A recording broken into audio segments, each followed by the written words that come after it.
एक बात लोग अधिकतर पूछते हैं, बहुत ध्यान से सुनिएगा, नाम जप कब करना चाहिए, गुरु मंत्र कब करना चाहिए, आदि आदि मंत्रों का उच्चारण कैसे करना चाहिए, इसके देखो सबके अपने अपने भाव है, हम अपना एक भाव बता रहे हैं।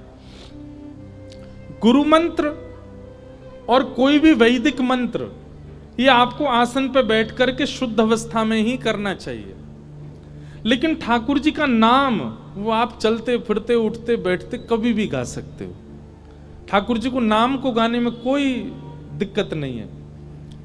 लेकिन हमारी एक बात मानिएगा, अधिकतर लोग क्या करते हैं, सुबह सुबह नाम जप कर लेते हैं, फिर पूरे दिन दुनिया में घूमते रहते हैं।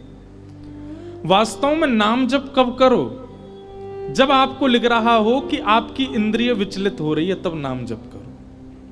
जैसे लगे कि नेत्र आपके किसी के रूप के प्रति आकृष्ट होकर के उसी के पीछे भाग रहे हैं, ओहो ये पाप है, जानते तो समय कि ये पाप है, उसी समय नेत्रों को बंद करो और नेत्रों के लिए नाम जप करो। श्री कृष्ण गोविंद हरे मुरारे, श्री कृष्ण गोविंद हरे मुरारे, श्री राधा श्री राधा श्री राधा।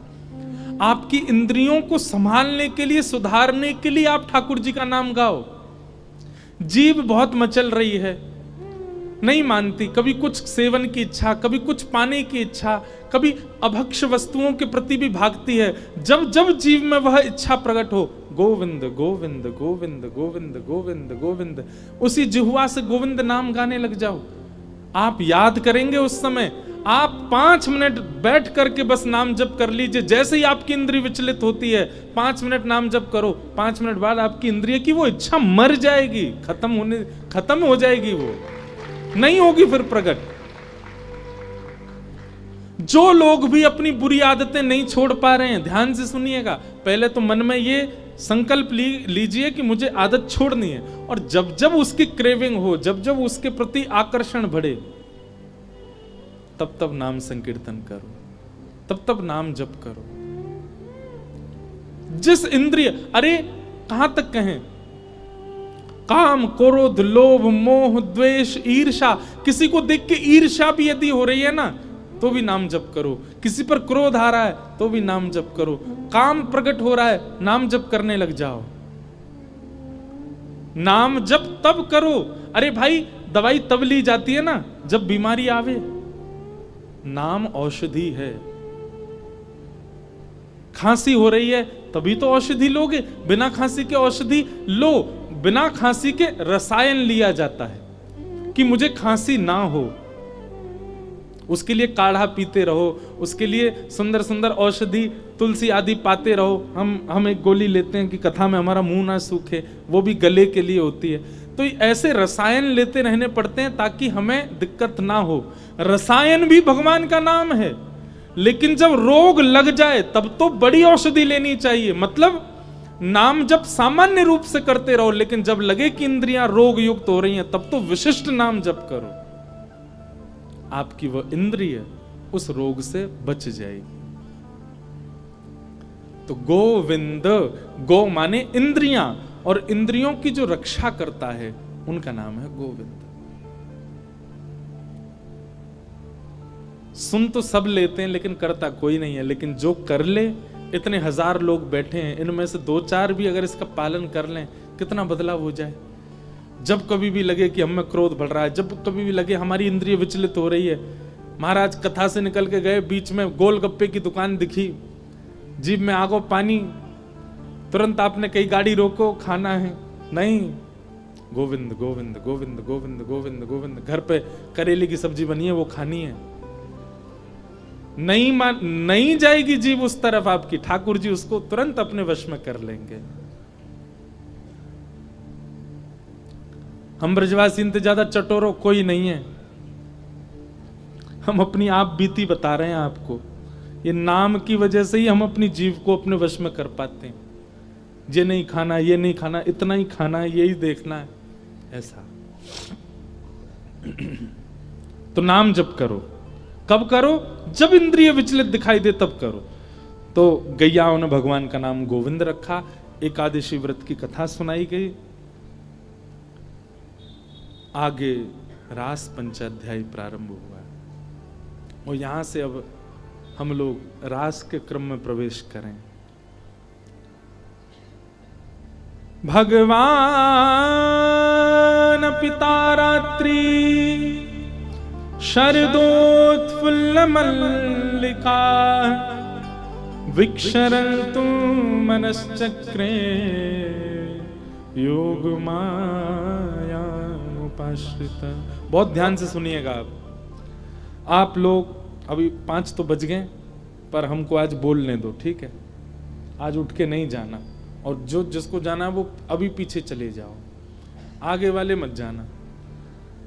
रास पंचाध्याय। हम सब वैष्णव हैं, जितने भी यहां बैठे हैं सब भक्त हैं लगभग। कथा में बैठे हैं, ऑब्वियस सी बात है, सब भक्त हैं। सब लोग इधर देखो। भक्ति का गंतव्य क्या है? भक्ति की डेस्टिनेशन क्या है? हमारा पथ, ये भक्ति पथ है, व्यासपीठ का नाम। इस पथ का गंतव्य क्या है? कहां तक चलते रहना है? जब तक हम रास का अनुभव ना कर लें जीवन में। रास का अनुभव मतलब, रास का अनुभव मतलब ठाकुर जी आएंगे, 4 डांडिया लेके, 2 आपको देंगे, 2 खुद ले लेंगे, फिर नाचेंगे आपके संग। ये रास है? नहीं। रास का मतलब नृत्य नहीं है। रास का मतलब नाचना नहीं होता। रस और रास में हर कथा में बताता हूं, 2 बातें हैं, रस और रास। रस का मतलब क्या है? आप ठाकुर जी के लिए जो करते हैं वो सब रस है, पर ठाकुर जी जो आपके लिए करते हैं वो रास है, वही रास है। और रस में और रास में शब्द की दृष्टि से देखो तो केवल एक मात्रा का अंतर है, और वो मात्रा भी सीधी है, आ की मात्रा, मतलब वंशी। जिस दिन आपके रस में ठाकुर जी की वंशी, ठाकुर जी के स्वर, ठाकुर जी ने भाव पिरो दिए, उसी दिन आपका रस ही रास बन जाएगा। ज्यादा इसको कॉम्प्लिकेटेड नहीं करते। आप कथा सुनने आते हो, आप वृंदावन जाते हो, आप गिरिराज जी जाते हो, आप बरसाने जाते हो, आप नंदगांव जाते हो, ये सब रस है, पर ठाकुर जी आपके लिए यहां आ जाएं, ये रास है। और ये रास सबके साथ हुआ है। अच्छा एक बात बताओ, ठाकुर जी आपके घर आ जाएं तो आप क्या करोगे? सबसे पहले तो प्रेमाश्रुओं से आंख भर जाएंगी। दूसरी स्थिति क्या होगी? बेसुध है के गिर जाओगे, बेहोश हो जाओगे। तीसरी स्थिति क्या होगी? जब होश में आओगे अपने तन की सुध नहीं होगी। रखोगे कुछ, होगा कुछ, करोगे कुछ, निकलेगा कुछ। जैसे तैसे संभालोगे तो फिर आपको अनुभव होगा कि हो क्या रहा है, श्री कृष्ण आए हैं। और जब ये अपने आप को संभाल करके आप चिंतन करोगे श्री कृष्ण आए हैं, तो नृत्य ही करोगे, नृत्य ही होगा। नृत्य सूझबूझ से नहीं होता, नृत्य सोच के नहीं किया जाता, नृत्य तो हो जाता है। आपका तन जब आपकी स्थिति में, आपके वश में नहीं होता, कोई ऐसी धुनी गाई, कोई ऐसा संकीर्तन होने लगा कि जहां आप अपने आप को रोक नहीं पाए, आपके पैर थिरकने लगे और वो नृत्य हो गया। श्री कृष्ण आएंगे तो नृत्य हो जाएगा, लेकिन नृत्य रास नहीं है। रास का मतलब तो श्री कृष्ण की प्राप्ति है। मीराबाई के साथ रास हुआ है क्योंकि श्री कृष्ण उनको मिले हैं। सूरदास जी के साथ रास हुआ है। कब हुआ सूरदास जी के साथ रास? एक दिन पद गा रहे थे, ठाकुर जी नित्य आते थे, राजभोग के बाद रोज आ जाते थे सूरदास जी के पास। सूरदास जी को नहीं पता रहता था। सूरदास जी तो राजभोग अरोग के, अच्छा राजभोग समझते हैं? दोपहर की जो आरती होती है 12 साढ़े 12 बजे सारे मंदिरों में वृंदावन में, उसको राजभोग आरती कहते हैं। और राजभोग के बाद श्री ठाकुर जी के कपाट बंद हो जाते हैं। क्यों? ऐसी मान्यता हमारे भाव हैं ब्रज के कि श्री ठाकुर जी गैया चरावे गए अब। और जो उत्थापन आरती होती 4:30-5 बजे, उसमें फिर पहला फल का भोग ही लगता है ठाकुर जी को। क्यों? वन में हैं ठाकुर जी, वन में भोग लगा रहे हैं। तो राजभोग आरती के बाद में श्रीनाथ जी के कपाट बंद हो जाते, सूरदास जी आ जाते, अपनी कुटिया में बैठ करके कीर्तन गाते, पद बना बना करके रचना करते। और श्री ठाकुर जी चुपचाप खिड़की से निकल करके आते और सूरदास की कुटिया में अधर आकर के बैठ जाते और कोने में बैठ के थोड़ी पे हाथ धर के चुपचाप सुनते सूरदास जी को।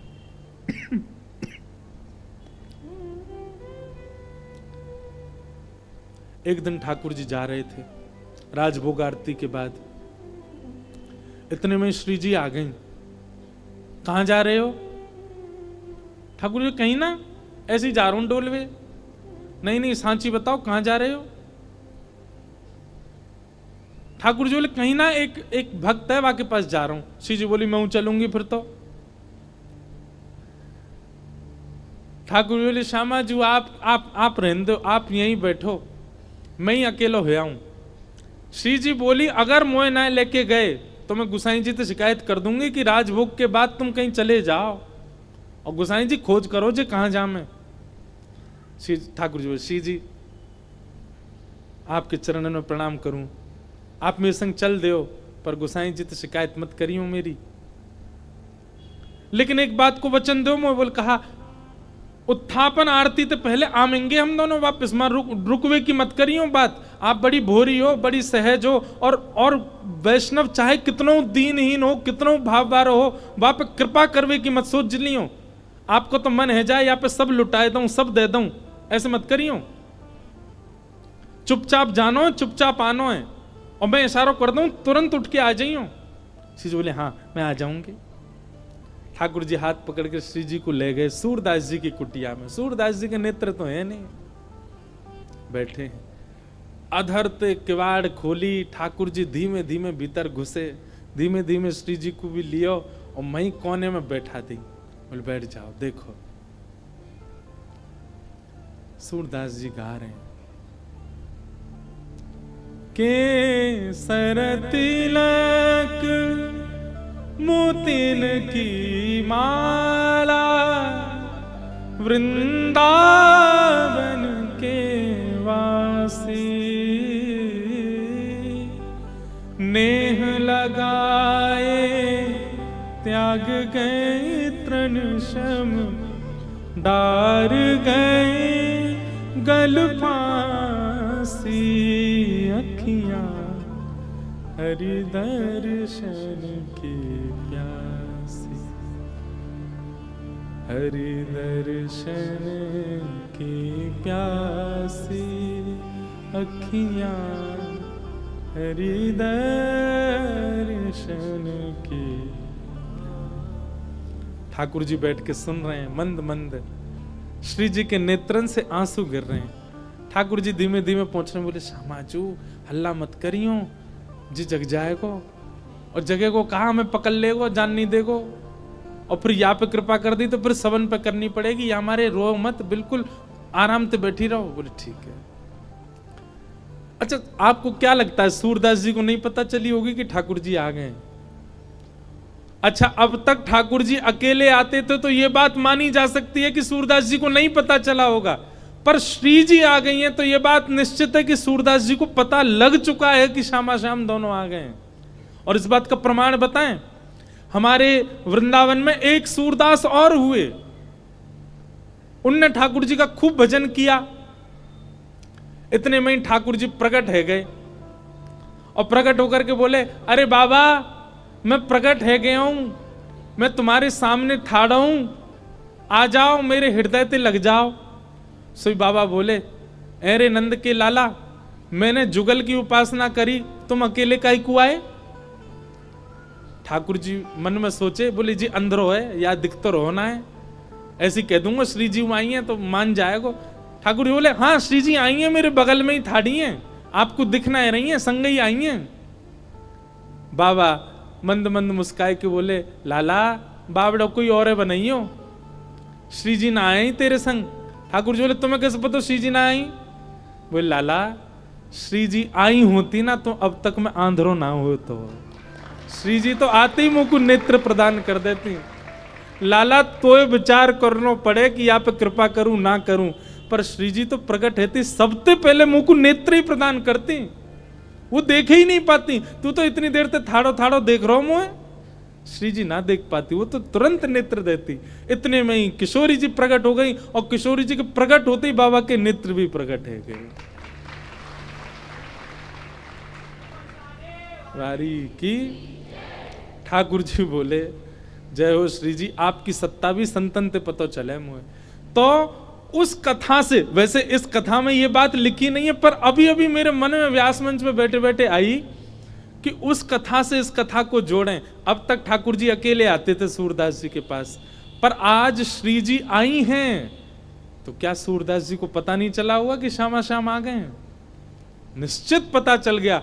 इसीलिए आज एक विचित्र लीला हुई। क्या? गाते गाते सूरदास जी ने अपनी लाठी उठाई और उठ करके अपनी कुटिया से बाहर जाने लगे। श्री जी बोली जी कहां जा रहे हो बाबा? अरे आंधरो बाबा, कहीं गिर नहीं जाए, हम या के संग चलें, कहीं गिरवे वारो होगा तो बचा लेंगे। ठाकुर जी बोले मैंने पहले ही मना करी आप, तो सब कृपा फिपा ना करनी कोई पे, और समय है गो उत्थापन को, मां गुसाई जी मंदिर खोल देंगे, चलो जल्दी मंदिर में। श्री जी बोली ना है ना है, बस ये जहां जा रहा हूं वहां तक यार छोड़, यहां में फिर चल देंगे मंदिर में। ठाकुर जी बोले पहले ही मना कर रहा हूं, मत चलो मेरे संग। आ गई है जबरदस्ती, अब मां मंदिर में हम दोनों नहीं मिलेंगे तो श्री गुसाई जी बड़ी डांटेंगे। श्री जी पीछे पीछे चलन लगी। सूरदास जी जान गए कि श्री जी ठाकुर जी आए और आज इन पर कृपा करवाई लूं अपने ऊपर, इसलिए सूरदास जी भी जबरदस्ती आंधरो बनने के भाव से चल रहे हैं। चलते चलते सूरदास जी भी वहां गए जहां गहरो गड्ढा। सूरदास जी जैसे ही गड्ढा की ओर जाने लगे, श्री जी बोली अरे देखो श्याम सुंदर जी गिर जाएगो बाबा, गड्ढा में गिर जाएगो, या के माथे में लग जाएगी, हाथ पांव में लग, या को पकड़ लो, रोक लो। ठाकुर जी बोले श्री जी तो मेरी सौगंध पास मत जाइयो, या के जिनके नेत्रनाएं हो में ना, इन सबन के पास छठवीं बुद्धि होवे, जे स्पर्श करके पहचान ले कौन है कौन नहीं है। और जाने एक बार हम दोनों उनको स्पर्श कर लियो, जो पहचान जाएगा कि हम कौन है। श्री जी बोली तो पता लगन दो कौन है, कहा चलो जाएगा। अरे ना है, एक पर कृपा कर दी तो घनेरे बैठे सबन पर करनी पड़ेगी। किशोरी जी बोली ना ना जी गिर जाएगा। अब यहां तो किशोरी जी जा रही हैं बचावे, तब तक सूरदास जी कूद ही गए, और कूदते अरे भैया, अरे कन्हैया, अरे लाला, अरे भैया कोई काम को सुनना हो तो न देखियो, अरे मैं आंधरो गिर गऊं कुआ में, अरे भैया मुझे यहां से बचाए लियो। श्री जी बोली ठाकुर जी या तो इनको बाहर निकालो, नहीं तो मैं आपसे कट्टी आ जाऊंगी। ठाकुर जी बोले श्यामा जी मैं यही मारे ना लेके आऊं आपको संग में, नेक में ही पिघल जाए, नेक में ही दया आ जाए आपके चित्त में ना, या को निकाल दो, फिर कभी ना कहूंगी, या को बस बाहर निकाल के हम दोनों भाग जाएंगे यहां से। ठाकुर जी ने ऊपर से झांक के देखी, खूब गहरो। ठाकुर जी कैसे निकारूं? श्री जी बोली एक तरीका है ना, आप अपनी कारी कमरी निकारो, मैं अपनी चुनरी निकारूं, दोनों में गुर्र गांठ बांध दो और बाकू नीचे पधरा दो, बाबा तो कह रहे पकड़ ले, पकड़ के हम यहां बाहर निकाल लेंगे। ठाकुर जी बोले ठीक है लाओ। श्री जी ने अपनी चुनरी दी, ठाकुर जी ने कारी कमरी ते बांध के और नीचे वह गड्ढा में डाल दी, और ऊपर से ठाकुर जी बोले बाबा। आहा, बाबा स्वर सुनते ही सूरदास जी के तो रोम रोम कंपित हो गया, आनंदित है गए, बोले ये तो इतनो मीठो स्वर तो मेरे नंदन नंदन को ही है। हाँ भैया कौन है? अरे बाबा मैं यही गांव को छोड़ा हूं, मुझे अभी आवाज सुनाई दी, बाबा मैंने अपनो पटका नीचे डाल दियो, पकड़ लियो, आ जाओ ऊपर को। सूरदास हाँ भैया कहां को? जय है, पकड़ लो। सूरदास जी ने जैसे ही पकड़ी और पकड़ करके महाराज जैसे ही अपने मुख के पास लियो तो इत्र की सुगंधी, आज सुबह श्रृंगार दर्शन में गुसाई जी ने जो इत्र को फोआ दियो वही की सुगंधी और पटका की सुगंधी मिल रही है। मानो सूरदास जी को और पता चल गई ये तो श्याम सुंदर ही है, और श्री जी पहले ही मिल चुकी हैं। या को मतलब ये है कि सूरदास जी को दिख तो रहो है, बस कृपा लीला कर रहे हैं श्याम सुंदर के संग।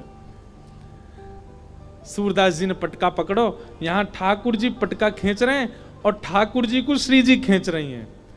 श्री जी ठाकुर जी को खींच रही हैं, ठाकुर जी पटका को खींच रहे हैं, और पटका पकड़ के सूरदास ऊपर आ रहे हैं। कैसी कृपा सूरदास के ऊपर! सूरदास जी मन मन सोच रहे हैं, बोले आज ये कहीं निकल के नहीं भाग जाए मेरे हाथ से। और ठाकुर जी क्यों लग रही, बाबा जैसे ही निकले हम भागे यहाँ से। सूरदास जी जैसे ही बाहर आए, बाहर आते ही सूरदास जी ने ऐसा नाटक किया जैसे उन्हें ठोकर लग गई, और ठोकर लगते ही जैसे ही गिरन लगे ठाकुर जी की ओर, ठाकुर जी तो किनारे है गए, श्री जी के चरणन में जाके गिरे सीधे, और चरण पकड़ लिए कस के। अब जैसे ही चरण पकड़े सूरदास जी ने, ठाकुर जी ने श्री जी को हाथ पकड़ करके जोड़ते खींची, तो सूरदास जी के हाथ में किशोरी जी की नूपुर रह गई। और किशोरी जी को लेके ठाकुर जी भाजे, वो जल्दी चलो बाबा पकड़ ले को। सूरदास जी बोले अरे भैया कहाँ को चलोगो, अरे कौन सा रे भैया, कौन ने निकारो में। ठाकुर जी चिल्लाते जा रहे हैं, बाबा मैया बुला रही फिर आऊंगो। थोड़ी दूर जाके श्री जी बोली, ठाकुर जी मेरे एक नूपुर है, दूसरा नूपुर मिलना है रो। ठाकुर जी बोले दूसरा ले आऊंगो, अब चलो जल्दी। अरे ना है वो सामान्य नहीं है, इंद्र ने समर्पित कियो, वो कौन से हाथी के दांतन से बनो भयो नूपुर है, और मेरो बड़ो प्रिय नूपुर है, मुकु तो अभी चाहिए।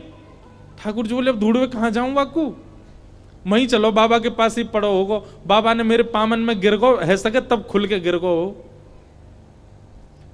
ठाकुर जी लौट के आए, खूब कह दी श्री जी दूसरो दिलाए दूंगो, ना मुंह तो वही चाहिए। वास्तव में तो ये श्री जी और सूरदास जी की आपस की मिली भगत है।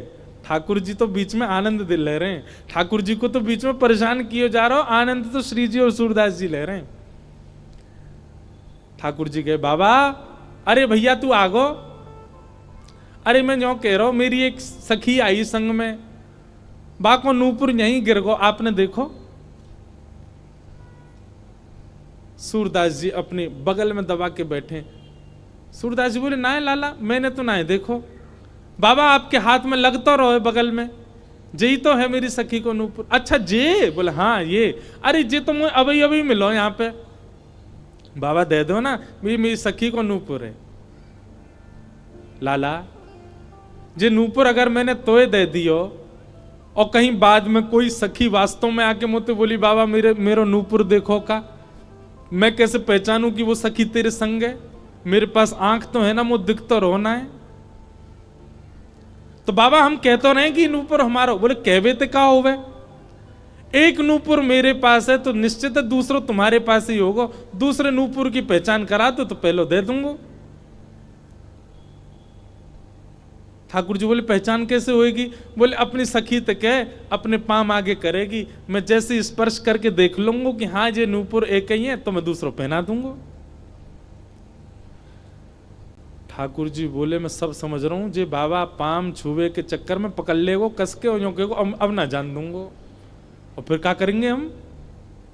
श्री जी बोली कोई बात ना, मैंने अरे नहीं श्री जी आप पीछे रहो, मैं दूसरा दबाए दूंगा, नाम हो तो वो ही चाहिए जो सूरदास के हाथ में।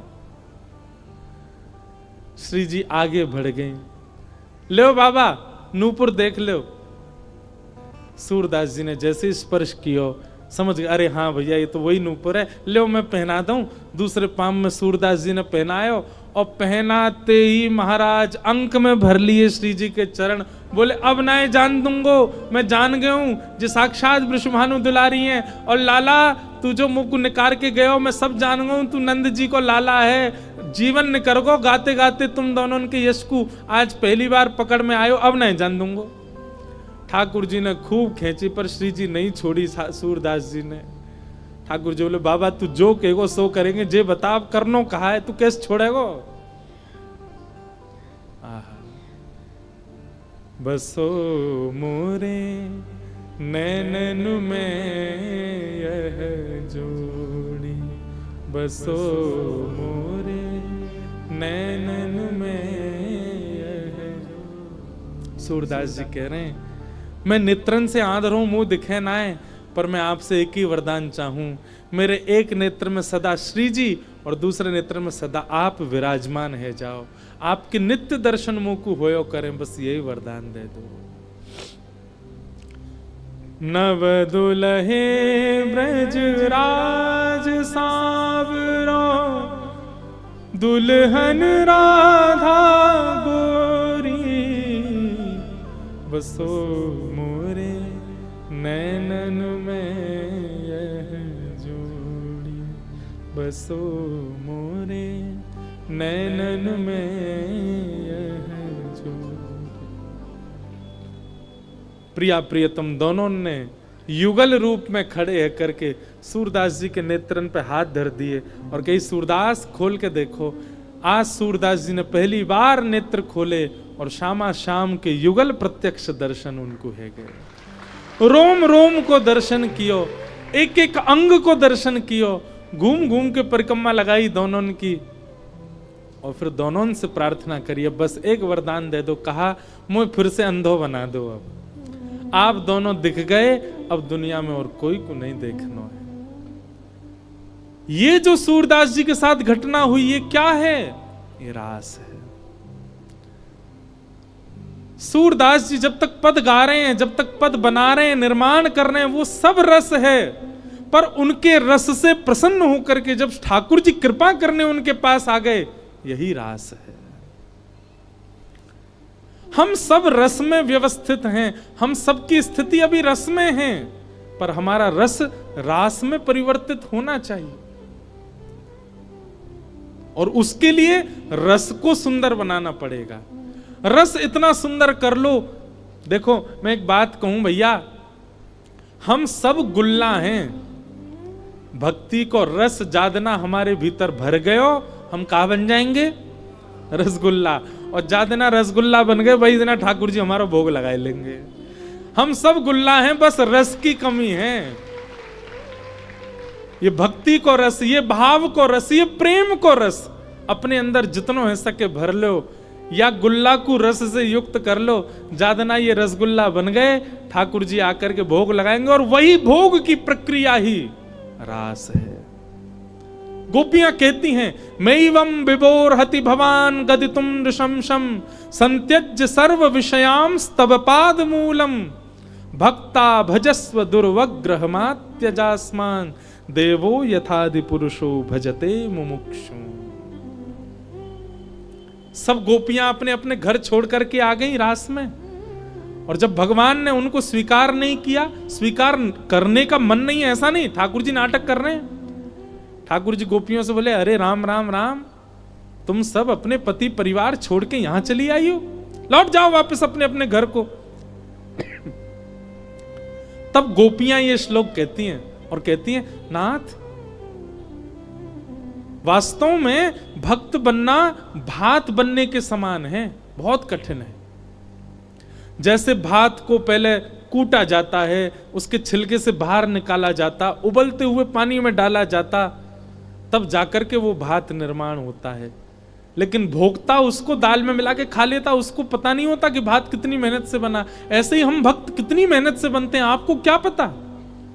लोक लाज मर्याद, घर के ताने, पति पत्नियों के आपस के रोक टोक, बच्चों की जिम्मेवारियां सब छोड़ करके हम आपकी शरण में आते हैं और आप हमको स्वीकार नहीं करते।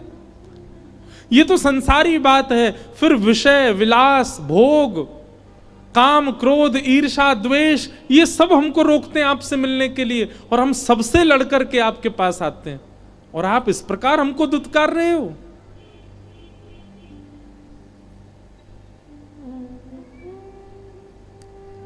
गोपियों की बात सुनकर के ठाकुर जी स्तब्ध हो गए।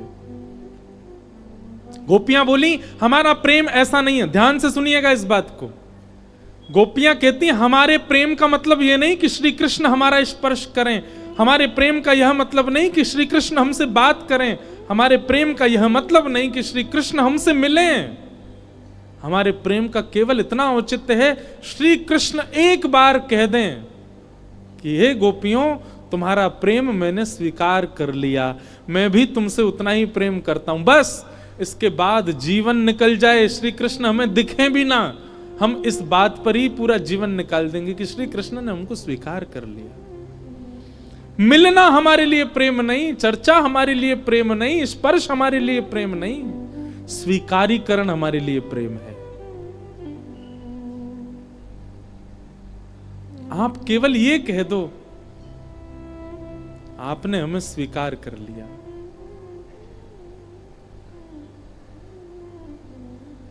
चली जाएंगी हम वापस, जीवन में कभी अपना मुख नहीं दिखाएंगी,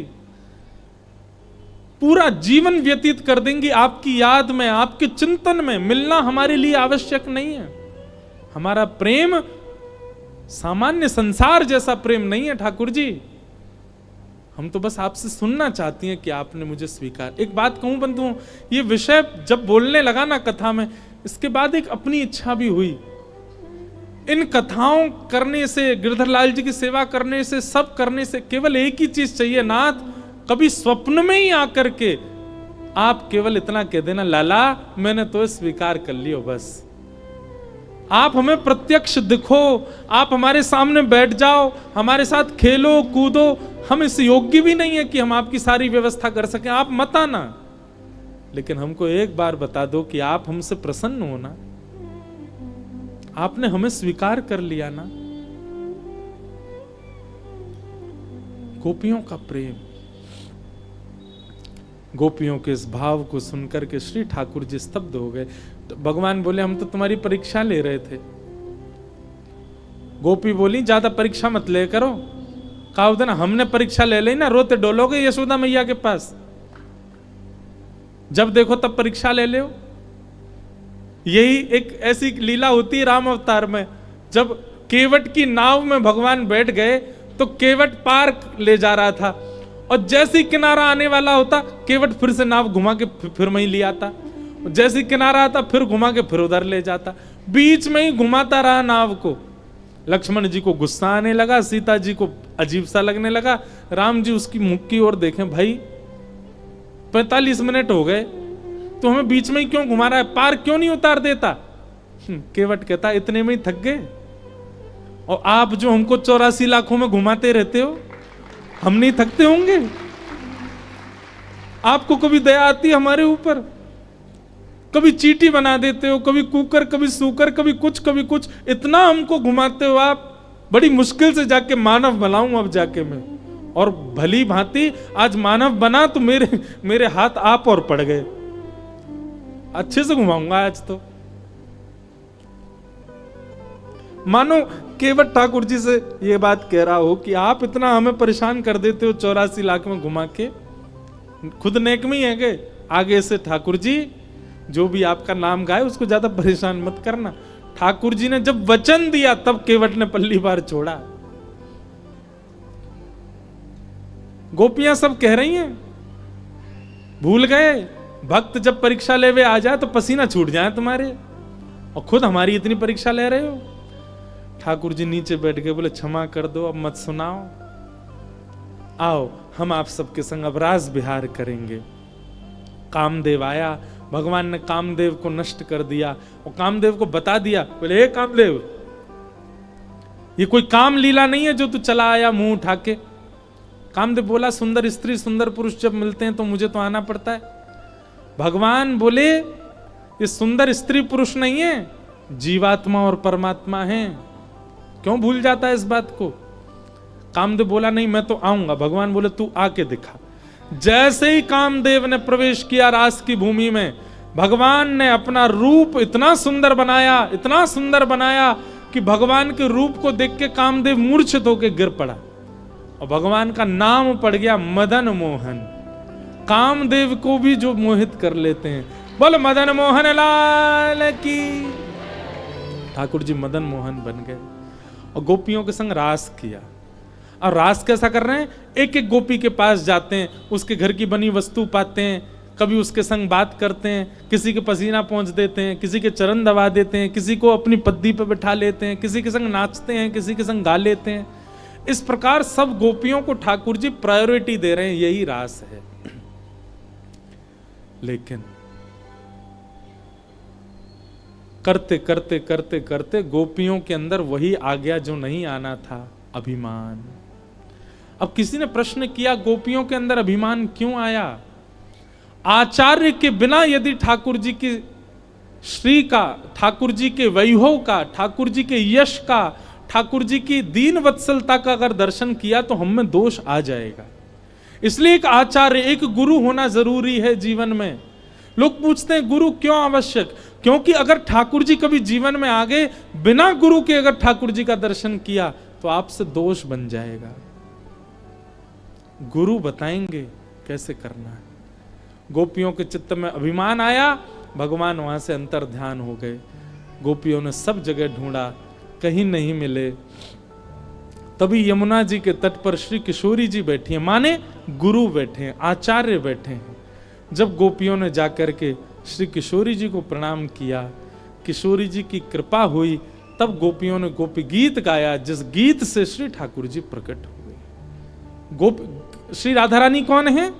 आचार्य, गुरु हैं। उनके आश्रय के बिना यदि ठाकुर जी का दर्शन हम करेंगे तो हमारे भीतर ये दुर्भाव आ सकता है, अभिमान आ सकता है, दोष आ सकते हैं। पर आचार्य युक्त होकर के जाएंगे तो दोष नहीं आएगा। गोपियां सब जाकर के किशोरी जी से प्रार्थना कर रही हैं, हे किशोरी जी, हम सब घर परिवार लोक लाज सब छोड़ करके श्याम सुंदर से मिलने आई और वो हमें अकेले छोड़ करके चले गए। सब जगह ढूंढा, नहीं मिल रहे।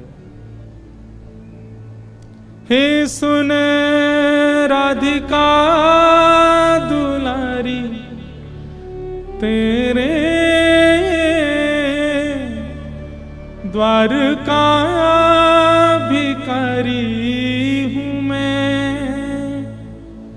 श्याम का पुजारी,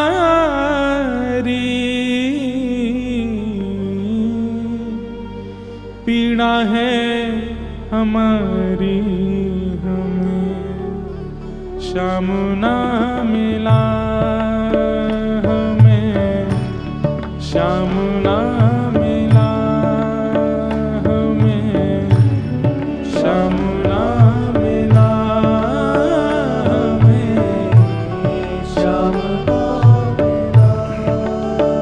हे सुन राधिका दुलारी, सुन राधिका, सब लोग गाओ, तेरे द्वार का भिखारी, तेरे द्वार का भिखारी, तेरे श्याम का पुजारी, एक पीड़ा है हमारी, हमें श्याम ना मिला, हमें श्याम ना मिला, हमें श्याम ना मिला, हमें। नेत्र बंद करके गाओ सब, किशोरी जी का स्मरण करके, हमें श्याम ना मिला,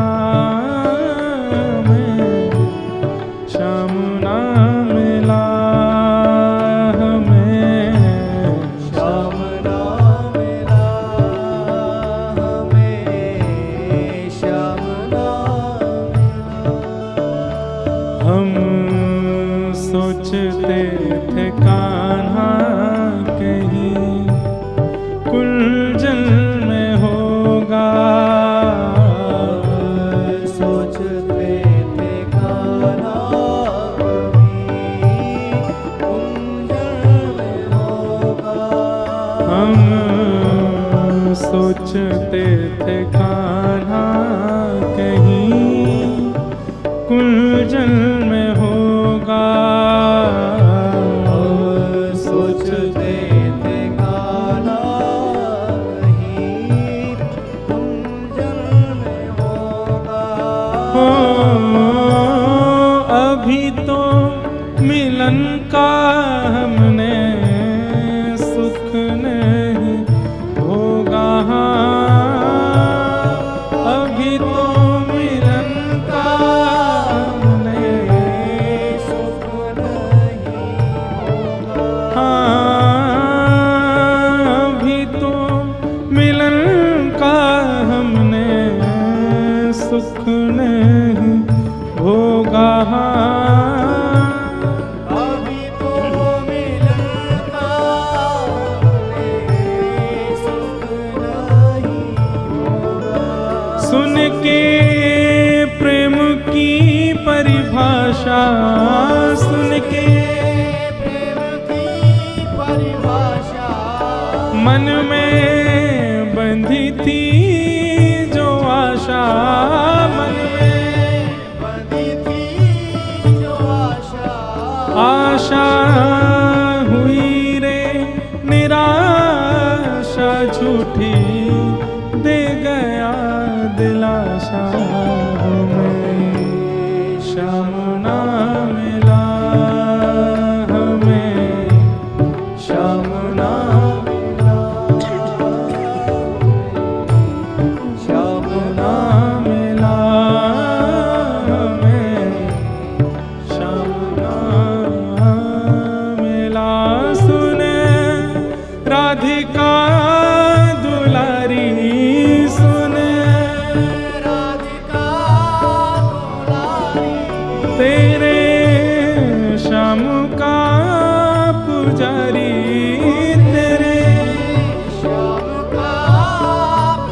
बोलो वृषभानु दुलारी की।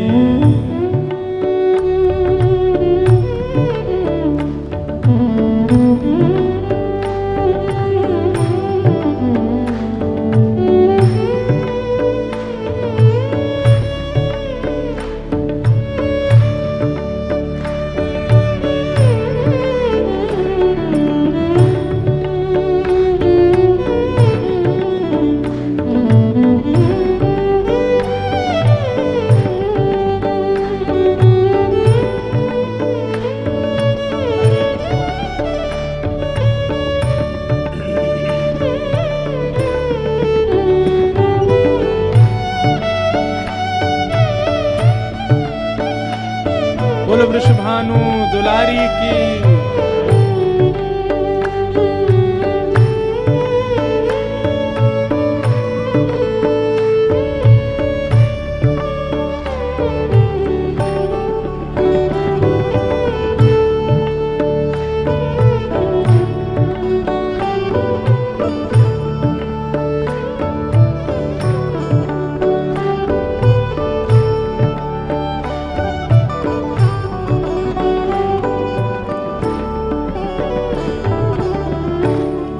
देता है कन्हाई जिसे प्रेम की दशा, देता है कन्हाई जिसे प्रेम की दशा, देता है कन्हाई जिसे प्रेम की दशा,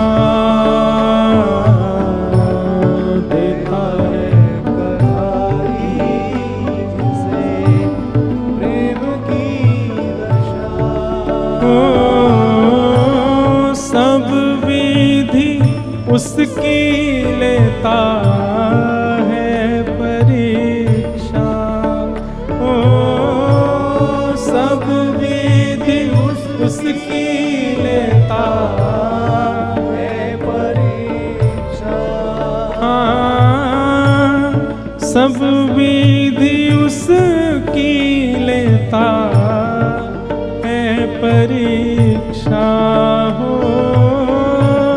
सब विधि उसकी लेता है परीक्षा, कभी निकट बुलाए कभी निकट बुलाए, कभी दूरियां बढ़ाए,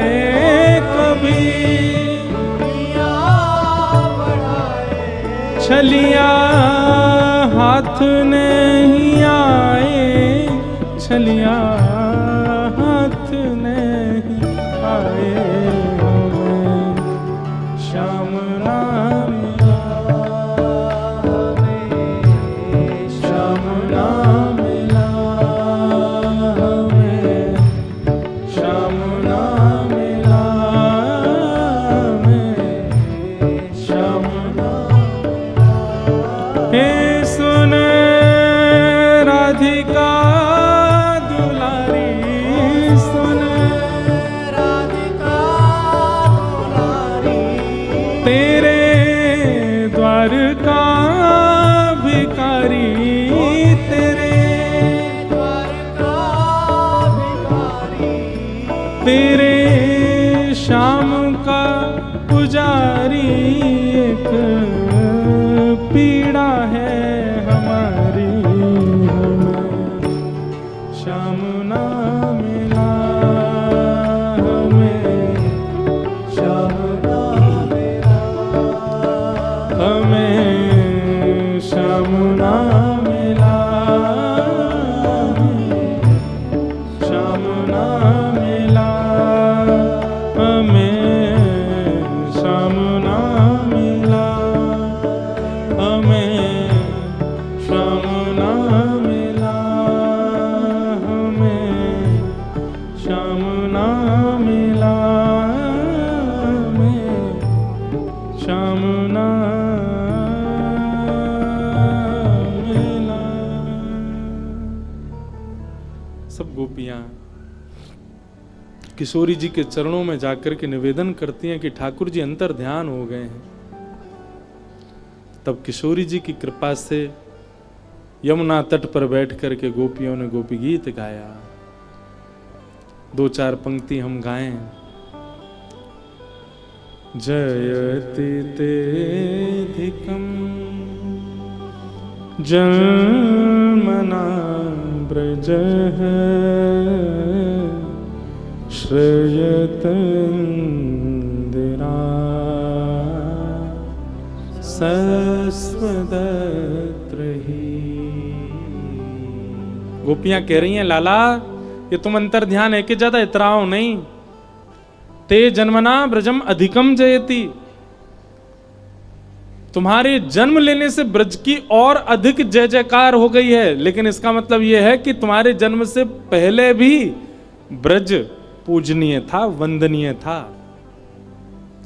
पर आपने जन्म लेकर के इस ब्रज को और श्रेष्ठ बना दिया। हम मानते हैं इस बात को, पर ऐसा मत मानो कि आप चले गए हो तो हमारे लिए कुछ नहीं। हमारे लिए तो ब्रज वृंदावन ही श्री कृष्ण हैं। और दूसरी बात कहती हैं गोपियां, लाला तुम ज्यादा इतराओ नहीं। क्यों?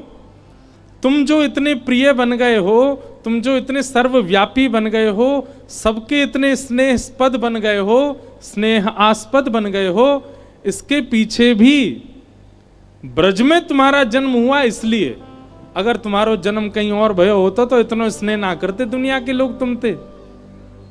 तुम तो स्नेह यही मारे कर रहे हैं क्योंकि तुम हम ब्रजवासीन के बीच में आए हो, तुम या ब्रज में जन्मे हो। हम गोपीन ने लाड़ दुलार करके ऐसा प्रेम स्थापित कियो, या हमारी पूरी दुनिया तुमसे प्रेम कर रही है लाला, और तुम हम ही ब्रजवासीन को छोड़ के अंतर ध्यान है गए हो।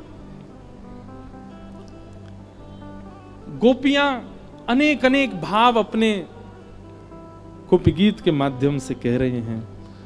अंत में गोपियों ने जब रुदुः स्वस्वरम राजन ताशामाविर्भूत सौरी स्मयमाय मुखाम्बुज पीतांबरधर श्रगवी साक्षान मन्मथ मन्मथ।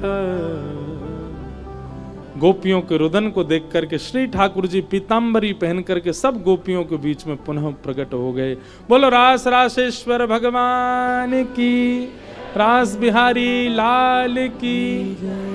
ठाकुर जी प्रकट हो गए। जैसे ही प्रकट हुए सब गोपियों ने दौड़ करके ठाकुर जी को पकड़ लिया। कहने का अभिप्राय, कभी ठाकुर जी की बहुत याद आ रही हो और ऐसा लग रहा हो कि ठाकुर जी समीप नहीं है, नेत्र बंद करके गाना प्रारंभ कर दो। क्योंकि स्वयं भगवान कहते हैं, नाहम वसामि वैकुंठे योगिनाम हृदयेन च मद भक्ता यत्र गायन्ति। जहां मेरे भक्त मिलकर के मेरा गुणगान करते मैं वहीं रहता हूं।